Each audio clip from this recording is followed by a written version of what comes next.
اتنے گر چکے تھے کہ اگر سفر پہ جاتے ہوئے کسی بابا جی کو اٹھا کر لے جانا بھول جاتے اور رات ہونے پر یاد آتا کہ سامان سفر میں سب کچھ ہے، حضرت جی نہیں ہے، وہ ستو جو کھانے کے لیے لائے تھے اسی میں پانی ڈال کر اس کو گوندھ کر اس کا بابا بنا لیا کرتے تھے، اور رات کو اس کو ڈھیری پہ رکھ دیتے تھے کہ ہم سونے لگے ہیں، تو جاگتے رہنا اور ہمارا خیال تو رکھنا۔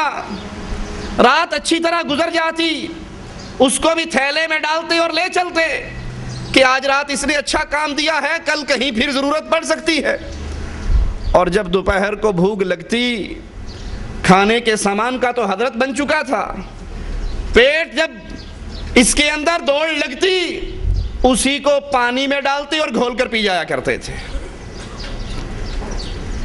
یہ شرک کرنے والے جو مخلوق اللہ کی، جن کو پیدا اللہ نے کیا، جو اللہ کو رب مانتے تھے، خالق مانتے تھے، مالک مانتے تھے، رازق مانتے تھے، مختار کل مانتے تھے، لیکن کہا کرتے تھے ساڈی نہیں سندا تے انہاں دی نہیں موڑدا، ساڈی انہاں دے اگے اے دی او دے اگے، ہم اس در پہ روتے ہیں، ما نعبدہم، ہم ان کی عبادت کرتے کیوں ہیں؟ لیقربونا الی اللہ زلفا، یہ ہمیں اللہ کے قریب کر دینے والے۔ اس دھرتی پر رسول اللہ صلی اللہ علیہ وسلم نے لا الہ الا اللہ کا آوازہ لگایا، توحید کی کھری دعوت کو پیش کیا۔ اس دھرتی کو رسول اللہ صلی اللہ علیہ وسلم نے عبادت خالص اللہ کی کرنے کی دعوت دی یہاں کے رہنے والوں کو، اور پاک کیا بت پرستی سے، پاک کیا اولیاء کی مورتیوں سے۔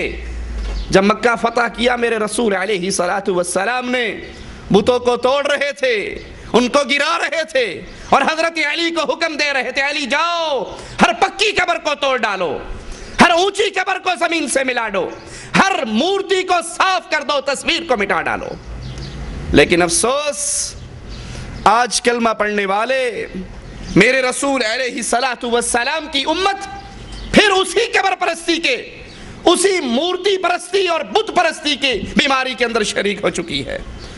لیکن آئیے ذرا غور کرتے ہیں کہ یہ شرک، اس کی ابتدا کیسے ہوئی، اور مسلمانوں انسانوں کی ابتدائی کیفیت کیا تھی۔ قرآن حکیم بیان فرماتا ہے ابتدا میں سارے لوگ موحد تھے، اہل توحید تھے۔ کان الناس امۃ واحدہ، پوری امت، پوری انسانیت اللہ کی توحید پہ ایک امت تھی۔ فبعث اللہ النبیین مبشرین ومنذرین، تو اللہ عز و جل نے خوشخبریاں دینے والے اور ڈرانے والے انبیاء کو بھیجا۔ یہ امت ایک تھی، توحید پہ ایک تھی۔ اور یاد کر لو زندگی میں کبھی بھی امت ایک ہوگی تو توحید پہ ہوگی، شرک کی موجودگی میں کبھی امت میں جوڑ پیدا نہیں ہو سکتا۔ آج جوڑ کرنے والے یہی کوشش کرتے ہیں نا، کسی کو کچھ نہ کہا کریں، جو جہاں لگا ہے ٹھیک لگا ہے، کوئی قبر پوج رہا ہے ٹھیک پوج رہا ہے، تعزیہ پوج رہا ہے ٹھیک پوج رہا ہے، جو جتھے لگا ہے ٹھیک لگا ہے۔ میں کہتا ہوں جب تیرے گھر میں چوری ہوتی ہے FIR کیوں کٹواتا ہے؟ جو جہاں لگا ہے ٹھیک لگا ہے اس نے نہیں کہا نا۔ یہ امت اکٹھی ہوگی تو توحید کے اوپر، جب تک اس امت میں شرک باقی رہے گا، غیر اللہ کی عبادت باقی رہے گی، یہ امت کبھی اکٹھی نہیں ہو سکتی۔ عبداللہ ابن عباس رضی اللہ عنہما فرماتے ہیں آدم اور نوح علیہ السلام کے درمیان 10 صدیوں کا فاصلہ تھا۔ اس مدت میں سب لوگ اسلام پر قائم تھے، پھر لوگوں نے نئے نئے راستے ایجاد کر لیے، اسلام سے منحرف ہو گئے، تو اللہ نے انبیاء علیہ السلام کو بھیجا جو بشارت دینے والے اور ڈرانے والے۔ میرا مالک عز و جل فرماتا ہے کہ میں نے اپنے بندوں کو دین حنیف پر پیدا کیا، مواحد پیدا کیا، پھر شیطان نے ان کو ان کے دین سے بہکا دیا۔ میں نے جو چیزیں حلال قرار دی تھی شیطان نے ان کو حرام کر دیا، اور لوگوں کو حکم دیا کہ بغیر دلیل کے اللہ کا شریک بنایا جائے۔ جو بھی اللہ کا شریک بناتا ہے اس کے پاس دلیل، شرک کی مالک نے کوئی دلیل نازل نہیں کی۔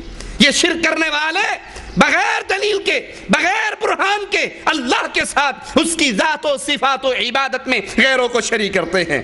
صحیح بخاری میں ہے رسول اللہ صلی اللہ علیہ وسلم فرماتے ہیں ہر بچہ فطرت اسلام پر پیدا کیا جاتا ہے مگر اس کے والدین اس کو یہودی، نصرانی اور مجوسی بنا دیتے ہیں، جیسے جانور کا بچہ صحیح سالم پیدا ہوتا ہے اور یہ دیوی دیوتاؤں پر چڑھانے والے اس کے کان کو کاٹ دیتے ہیں۔ اس کے بعد ابو ہریرہ رضی اللہ عنہ وارضہ فرماتے ہیں کہ اگر چاہو تو قرآن حکیم کی اس آیت کو پڑھ لو، فطرۃ اللہ التی فطر الناس علیہا لا تبدیل لخلق اللہ۔ اللہ عز و جل نے تمام انسانیت کو فطرت پر پیدا کیا، قائم ہو جاؤ اس فطرت پر جس نے اللہ نے انسان کو پیدا کیا۔ اللہ کی بنائی ہوئی ساخت نہیں بدلی جاتی۔ آئیے اب دیکھیں اس موحد معاشرے میں، اہل توحید کے اس معاشرے میں یہ شرک داخل کیسے ہوا۔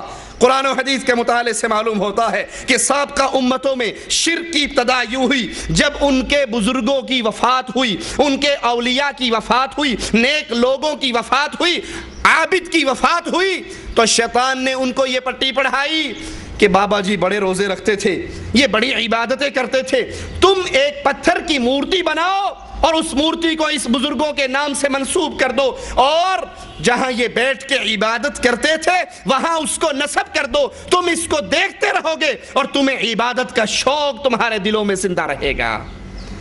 لوگوں نے ایسا ہی کیا، اور جب وہ امت گزر گئی، وہ قوم گزر گئی، تو پھر وہ ان کے عبادت کو دیکھ کر خراج عقیدت دینے والوں کی اولادوں نے اس عقیدت سے عبادت کا کام شروع کر لیا۔ قرآن حکیم نوح علیہ السلام کی قوم کا جواب بیان کرتا ہے، لا تذرن آلہتکم ولا تذرن ودا ولا سواعا ولا یغوث ویعوق ونسرا۔ جب نوح علیہ السلام ان کے سامنے قولوا لا الہ الا اللہ کا آوازہ رکھتے ہیں تو قوم جواب میں کہتی ہے اپنے معبودوں کو ہرگز نہ چھوڑنا، نہ ود کو، سوا کو، یغوث کو، یعوق کو اور نصر کو بالکل نہ چھوڑنا، یہ پنجتن پاک ہیں، نوح کے پیچھے لگ کر اپنے پنجتن پاک کی عبادت سے مڑ نہ جانا۔ نوح علیہ السلام کی قوم بھی پنجتن پاک کو پوچھتی تھی، آج کلمہ پڑھنے والے بھی پنجتن پاک کو پوچھتے ہیں۔ تو پنجتن پاک کی یہ عبادت کا تصور آج سے نہیں ہے، اس دور سے چلتا آ رہا ہے۔ آج بھی پنجتن پاک کو پوجا جاتا ہے یا نہیں؟ لی خمسہ اطفی بہا حر الوبا مصطفیٰ مرتضی وابنیہما والفاطمہ، میری ہر مصیبت کو دور کرنے والا کون؟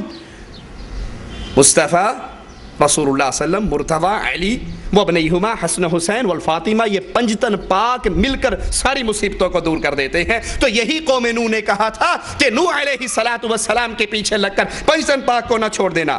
صحیح بخاری میں عبداللہ ابن عباس رضی اللہ عنہ وارضہ سے روایت ہے، فرماتے ہیں یہ پانچوں بزرگ، یہ پانچوں قوم نوح کے بزرگ تھے، جب وہ انتقال کر گئے، جب وہ فوت ہو گئے تو شیطان نے ان کو یہ مشورہ دیا کہ یہ لوگ جہاں بیٹھ کر عبادت کرتے تھے تم وہاں پر مجسمے بناؤ، ان بزرگوں کے نام پر مورتیاں بناؤ اور ان کو ان کے نام سے منسوب کر دو۔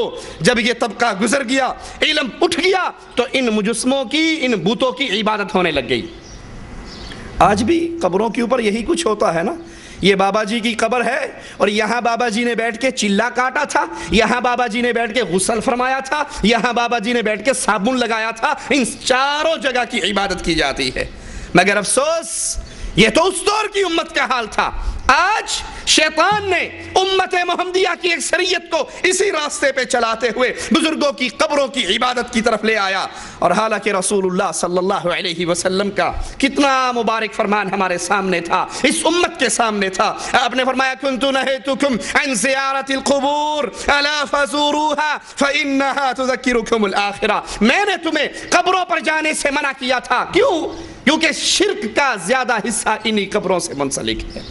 میں نے تمہیں قبروں پر جانے سے منع کیا تھا۔